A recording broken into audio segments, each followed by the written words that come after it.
To think that you have been shot twice, once in your head and once in your arm, but yet you find the will to get up and run to look for help, but yet you're turned down two times before finally someone tells you, put your hands up and get on the ground in order for them to help you.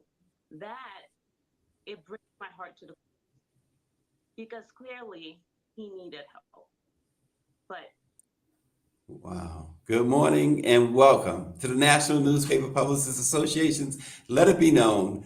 We're going to get to that story in a moment. Also, this morning, an Ohio grand jury is declined to bring charges against 8 Akron police officers, 7 of them white, in connection with last year's fatal shooting of Jayland Walker, a 25-year-old black motorist. And controversial Congressman George Santos, he's not only still in Congress, but he just announced he's running for re-election. And remember the pledges, all the pledges about diversity, equity, and inclusion that corporate America and others made when George Floyd was murdered? Well, a class action lawsuit, several, in fact, as many as 40 lawsuits say that these companies not only did not implement it, but they did everything to work against it. We're going to talk about that as well. But first, the situation in Kansas City. We bring in attorney Robert Tarver from the Tarver Law Firm in New Jersey. Good morning, Attorney Tarver. It's good to see you. Good to see you as well. Attorney Tarver, we start in Kansas City. Andrew Lester, a white 85-year-old homeowner who shot Ralph Yarl, a black teen, after the 16-year-old went to the wrong house, is now facing 2 felony charges, according to the Clay County Attorney Office. He's going to face charges of assault in the first degree and, of course, being illegally armed. I forget the terminology there, Attorney Tarver. I'm sure you could help me out with that, but this is a case. Gosh, the guy had the wrong address. Yeah, look, what is this? This is attempted murder. This is assault with a deadly weapon. This is a bias and hate crime. There are so many things that he should have been charged with and has not been charged with yet. I do take fault, extreme fault, with this district attorney's office. I know their rationale was, hey, we arrest and then we deal with people. I'm sorry, we investigate and then we deal with them. But the fact of the matter is that doesn't apply across the board. When you have a serious crime wherein there is no justification, and here there is no justification, that arrest should have been made immediately. Instead, they brought him in, let him go, and now they're going to have to bring him back in order to be able to do what they're doing. And that's just unconscionable. It's only something that they do when it deals with white defendants and the so-called stand your ground type of rationale. And that's what this whole thing rests on at this particular point. But this whole scenario is one of the most outrageous things that I have seen in my more than 3 decades of legal practice as both a prosecutor and a defense attorney. Wow. Yeah, this is incredible. And at some point, at any point, really, the federal government, the DOJ, can step in here too, right? Sure, the DOJ could step in there. They generally will not step in until such time as the state finishes what they're doing, or at least gives some indication. I will tell you, just this week, I had a case in New Jersey where I met with the United States attorney for that district in the same scenario where the state refused to do something. Now, we don't know what the state's going to do here, and we don't know what a state jury would do if this got to a trial. But it's generally after the resolution of the state matters that a federal authority will step in. So what we'll see is we'll see the normal process play out. We'll see these charges presented probably to a grand jury. The question will be whether or not a grand jury will indict. And if they don't, then you'll probably see some form of federal action. Now, one of the charges, assault in the first degree, and the other one, could you explain this charge, armed criminal action?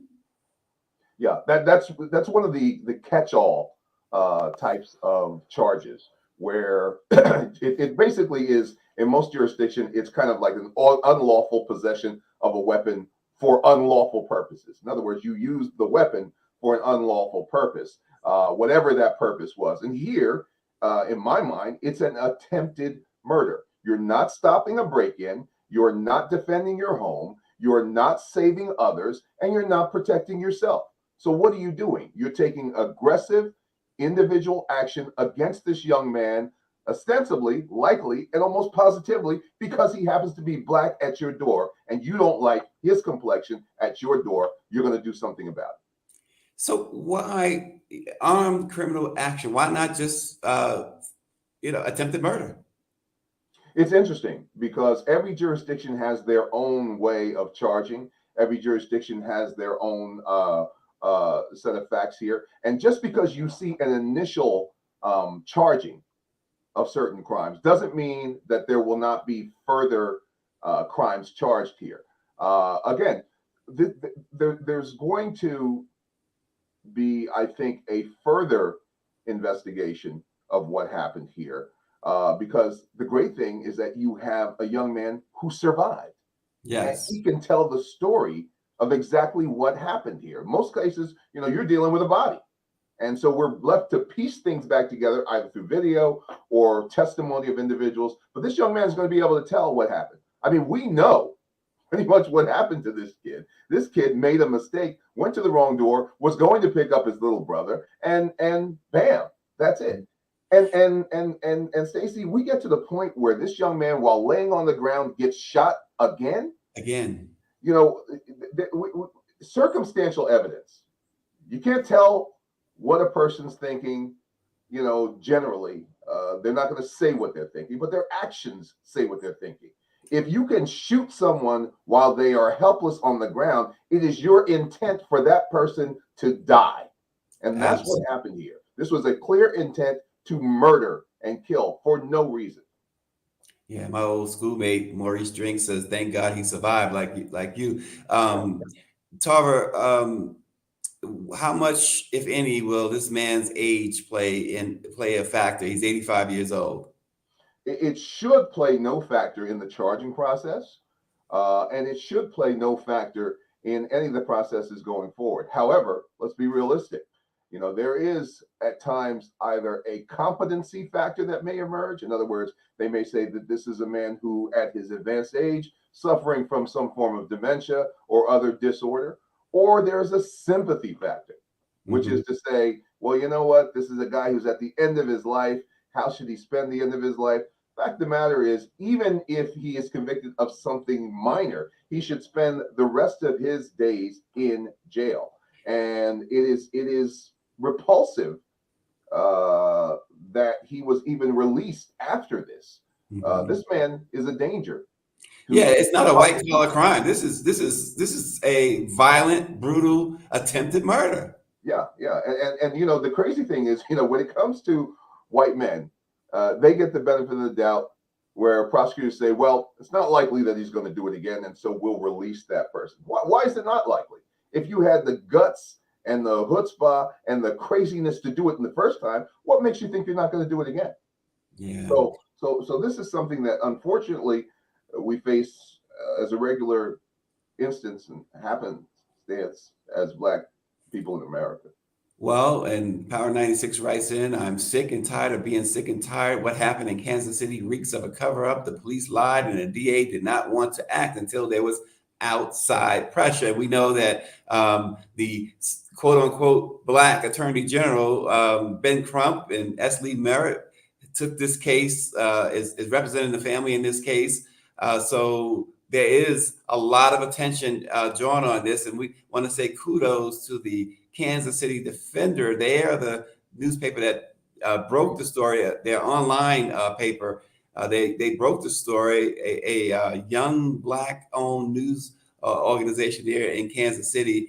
Before anyone found out about it, they're the ones who broke this story. So David Youngblood believes that he will serve time. He will not serve time They will say, we don't want to feed him every day and his health care is expensive. That No, now some might laugh at that, right, Attorney Tarver? But yeah, I don't think that's going to happen. I mean, I do believe that if he's convicted, look, there are certain offenses, even in Kansas City, even in Missouri, that carry with it mandatory jail time. And those are these types of offenses. But I do want to make one other point, Stacey, and that's simply this: these types of things that we're seeing with people coming up to property and just shooting people, they are all byproducts of the so-called stand your ground theory of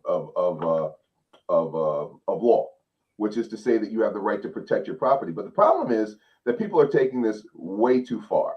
They're basically disregarding whether or not there's a danger and just saying, well, you happen to be on my property and I'm going to shoot. Just in New York, just recently, 25-year-old pulled into the wrong driveway, drove up in the wrong driveway and got shot. Yeah. Didn't even get out of the car. And so, this is really just going way too far. But unfortunately, this is kind of what happens in politics and law. The pendulum swings until it swings too far, and then people tend to bring it back. And I don't know. I'm hoping we've gotten to the point of being too far. You would hope.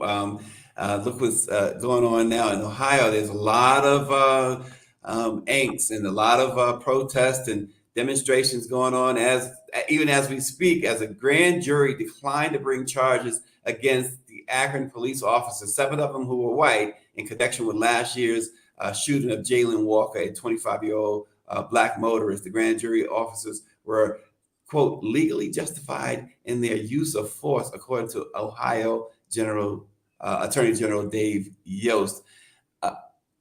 You remember that case, right? Yeah, I do. 46 shots, I think it was 46 times that he was shot. And when you were, just remember this: when you get 46 entrance wounds, you're not counting the ones that missed, because every shot didn't land its mark. So you're talking generally about a good shot, 2/3, 1/3. So you're talking probably about 60 plus bullets that were fired at this young man as he was at a distance that wasn't even closing the gap with these officers. And that's what you have to think about. Did he have a weapon? Did they believe he had a weapon? I don't think so. But the fact of the matter is, he's not closing the gap, and he's moving away from you. So this is something that we are just confronting over and over and over again. And we had the discussion, off air about what happens generally when we run from police. Never a recommended procedure, never a recommended thing. But doggone it, with things like that, and other instances we've seen in America, we have reason to run.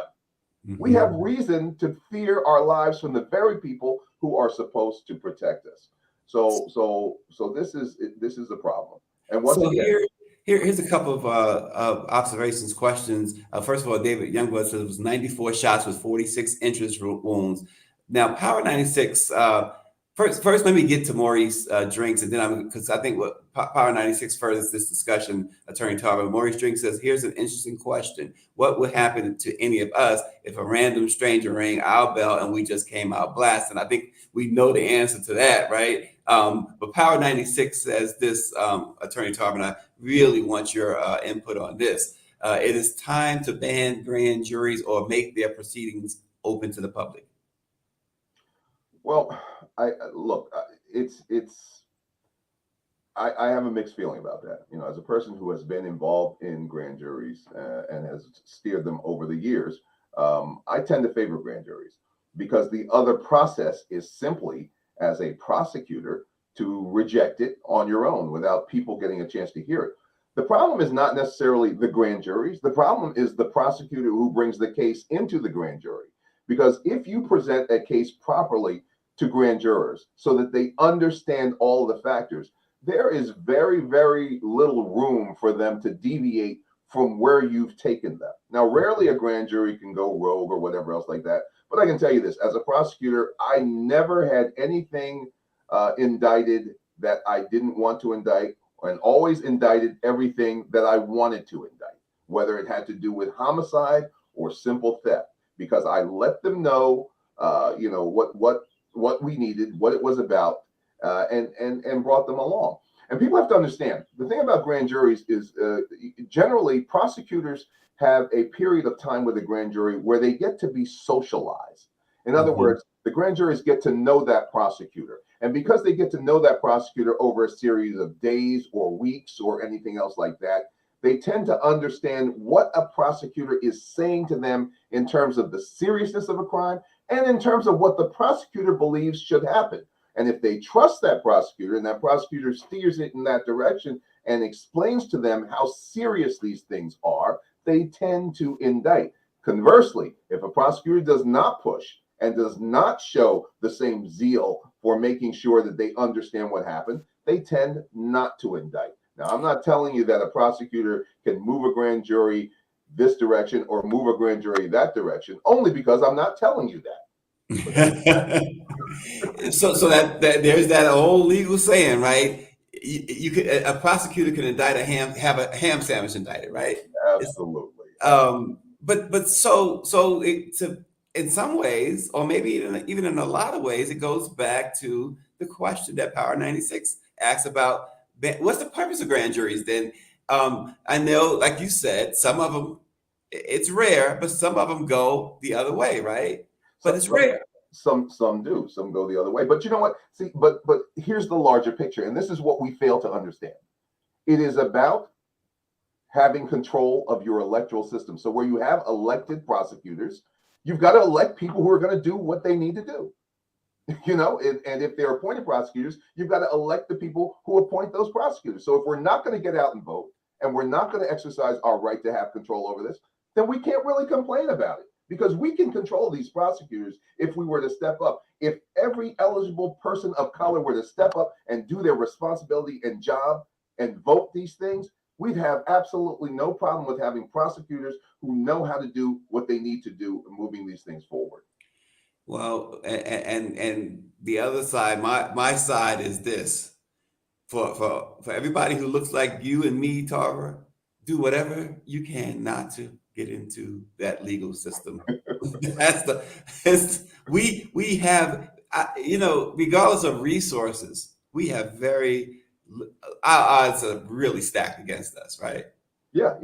Look, how many times have you heard the situation where a white male running from the police gets shot 47 times out of 96 shots? I can't recall it because it doesn't happen. It doesn't happen because there is a respect for white life that's not present with black life. And once you see black people as less than human, then you can perform all types of dehumanizing acts. You can shoot them while they're on the ground. You could shoot them 96 times. You could put a broom into their anus as they did in New York City. You can shoot like they did with Amadou Diallo. You can do any of these things that are so horrendous that you see being done to black individuals, but not done to white people. Oh boy. Well, and here's another part of the problem, right? Yesterday, despite the many calls for him to resign, despite all the lies, despite just the insanity of it all, Representative George Santos announced that he is running for re-election. He says, "I am proudly announcing my bid for re-election for New York City's 3rd District. This is about," and he puts this in capital letters, "taking back our country and restoring greatness back to New York." This guy... the best defense is a good offense, right? And this guy has just decided, I'm going all in. I'm going completely ham on this thing, and I'm going to make the best of it. Whose country he's taking back? I want to know. George Santos, whose country are you taking back? It has been very, very rough out there for white men and for people who identify as white. It's been very, very rough for them historically, and they just got to get this country back on the right track. Look, Santos is going down. He's going down on federal charges, in my estimation and in my view, no matter what happens here. But he's made a decision that he is going to do everything that he can to act like it's not happening.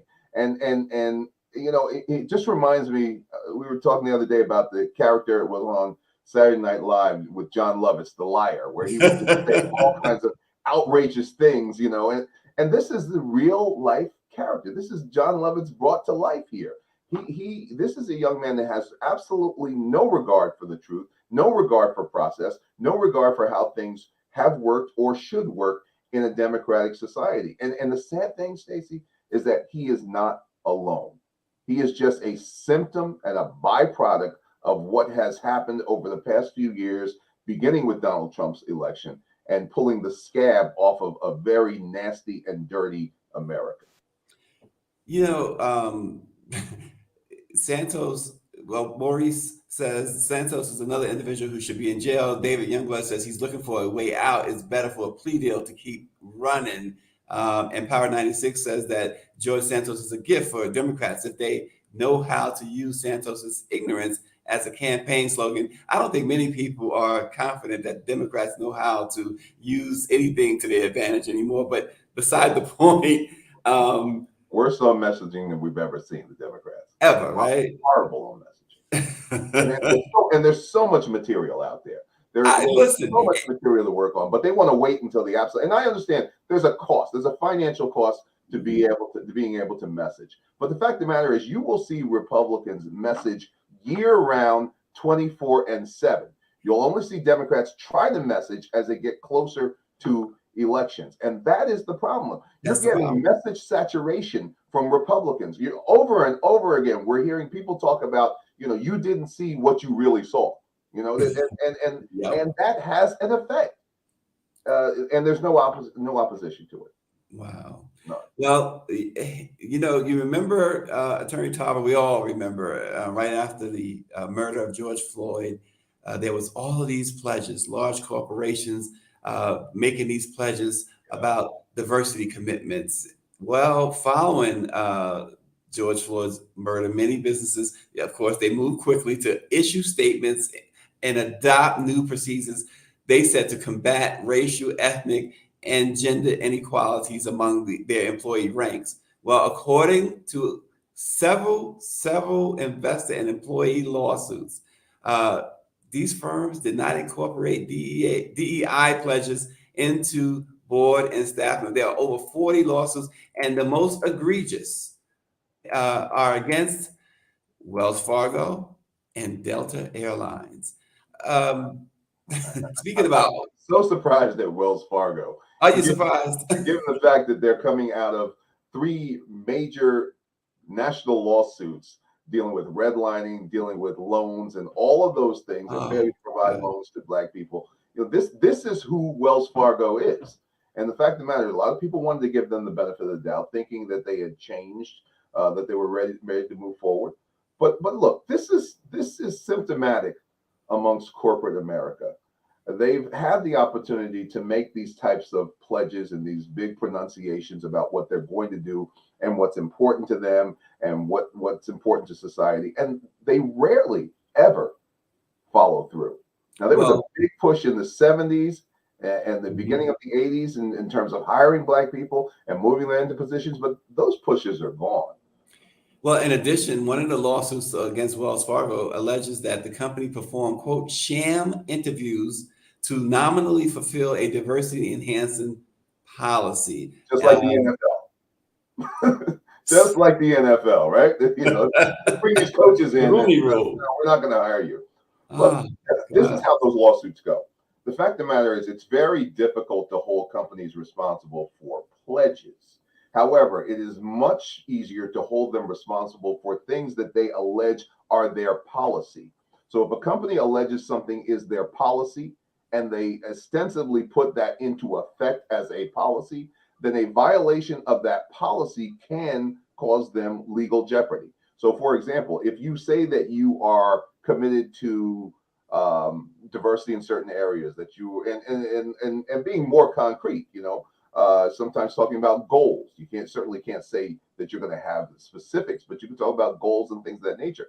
And if you do something that is completely antithetical or against those goals, then that can give rise to a suit. And that's what I think you're going to see here. I don't know how successful they're going to be, but the fact that they're being brought in the first place is very important, because it's letting people know that you can't get away anymore with just talking the talk. You're going to have to walk the walk. And if you don't, there's going to be consequences. And maybe you'll win, but maybe you'll lose. And if you lose, you're going to lose big financially.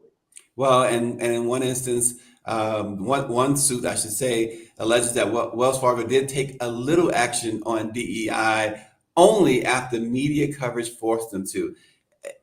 It shows too the importance. If we are, as journalists, Attorney Tarver, doing our job, it can make a difference. Yeah, and this also goes back to what you were talking about with Republican messaging. A lot of this has to do with the advent of the reverse woke situation with the right wing, and you'll see what's happening in Florida with DeSantis and Disney. The fact of the matter is that he has made that part of his marquee trademark to attack companies who deal in not just D&I, but deal with any type of outreach toward communities that are traditionally disadvantaged.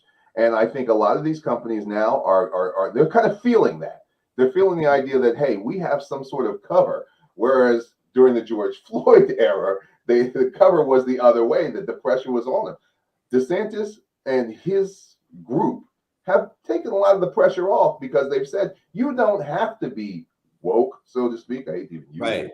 You don't have to be in that area. You can just basically do what you've always done. There's no reason for you to have any type of civic responsibility.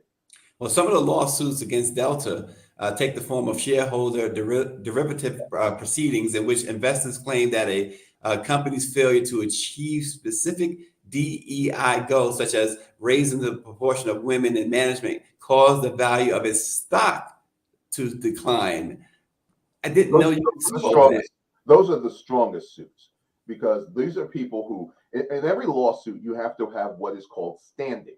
In other words, you have to be a person who can be personally affected by the outcome or the action that the company has taken. These are shareholders. So these are people who have money directly invested in this company. And what they're alleging is that your improper actions, your failure to meet your commitment that you said you would meet, has caused us direct financial harm. And as a result of causing direct financial harm, they have the right to be able to go after these companies to try to regress that financial harm. So those are the strongest suits that there are. I have no doubt that those are suits that are probably going to be settled, because the discovery process in these things is going to be the problem. This is what we've seen with Alvin Bragg and the other cases like that. This discovery thing, and discovery is basically the process whereby both sides in a lawsuit get information that proves or disproves their particular case. Can you imagine the information that's going to be compiled in a shareholder suit against Delta, where they start talking about the efforts that they made to actually fulfill those commitments? How many people did you interview? What was your program for doing that? How much money did you invest in that program? Ultimately, how many people did you hire? What was said to whom, by whom, when, and whatever? Those are very embarrassing things. And those are the reasons why these lawsuits tend to get settled. It's it's just ridiculous. It also gives us insight, though, not that we needed it, right? That it all was a sham to begin with. It's the whole idea of, okay, we stand with Black lives, and we're going to do this or we're going to do that. It's all been ridiculous. It has in a number of ways. Look, I mean, are there companies and have done some things? Yeah, I'm not going to paint them all with a broad brush, but in large part, you're starting to see that a lot of it was just talk and a lot of it was just discussion. And the reason why they've done that is because they've been able to get away with that. No one has ever held them accountable for the things that they've said. So you make all types of pledges and pronouncements and everything else like that. But the fact of the matter is, I applaud these people who are involved in these suits, because unless you hold people accountable, they will continue the behavior over and over and over again. And whether it goes back to what we're talking about with policing, or whether it goes to corporate America and their actions, you must hold these people accountable. Even if you lose, the fact that you bring them to the mat and make them have to justify what they're doing is important enough in moving the ball forward. What happens? Well, let me ask it this way. Say they lose these suits and they call Attorney Tarver to come in to talk to them about DE&I. what is Attorney Tarver going to talk to? What are you going to say to Delta Airlines? What are you going to say to Wells Fargo? More importantly, what would you say?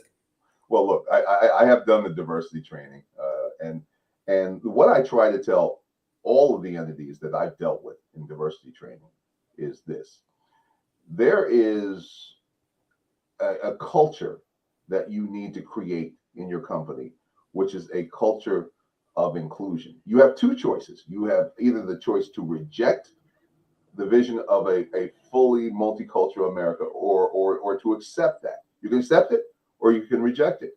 And the fact of the matter is, the numbers and demographics in America are changing. And you are also multinational in what you do. Mm-hmm. So either way, if you're not going to grow in a multicultural and diverse and inclusive way, you're going to die. And that's just the fact of the matter is. And it may not be in the 2 years or 3 or 5, but in 10 and 15, your labor force is going to change. That's just the way the demographics are working. Wow, it's high time they understand that, right? But the other part of this, before I let you go, before we close out, the other part of this too is our responsibility, right? Black America's responsibility, Black businesses, their responsibility, of holding these folks accountable when that situation, and I mentioned this before, when the murder of George Floyd happened, and these corporations and companies, we got Mark Cuban come on our program and say, look, we've got to do something systemically, right? I agree 100%. Now, Mark Cuban did back up, at least with the Black press. Yeah. One of our newspapers, the Dallas Weekly, he backed that up by getting into a partnership with them on a certain project, right? And the project wasn't for 2 months or 6 months or whatever. It's a from what I understand, it's a pretty long-term project. Mm. Did we, from where you sit and from what you know, did we, Black companies and Black businesses, heck, even the Black press, did we let white corporate America off the hook? Well, look, here's the difficulty. We are being confronted with so many different situations and so many different areas, whether it is in the political realm, whether it's in the legal realm, and all these. It is difficult to stay on top of each and every one of these issues when you're being battered down every day. And right. The fact of the matter is, who's going to hold these people accountable? Who's going to do that when you really think about it? We have people who can shine a light, which is the Black press and others. But ultimately, we don't really have strong mechanisms anymore for holding people accountable. Our institutions and our organizations are weakened. The NAACP, it does some really good legal work, but it's weakened. Mm-hmm. The Urban League is weakened. All of these institutions that we have relied on in the past, some of them never really were strong, are weakened. And they're weakened because we don't work together. We don't have a symbiotic relationship between all. I have argued this many, many years, that the National Bar Association, which is the Black bar, needs to be talking and working with the NAACP, with the Urban League, with National Association of Black Journalists, with the Black press. All of us should be working together. And how do you do that? You have to put together a consortium that sits down and says, look, this is your role, this is your role, this right. is your role, this is your role. Until we do that, we're always going to be scrambling and following the next problem, because that's the way that things work in America. They keep us distracted. Yeah. Distractions. This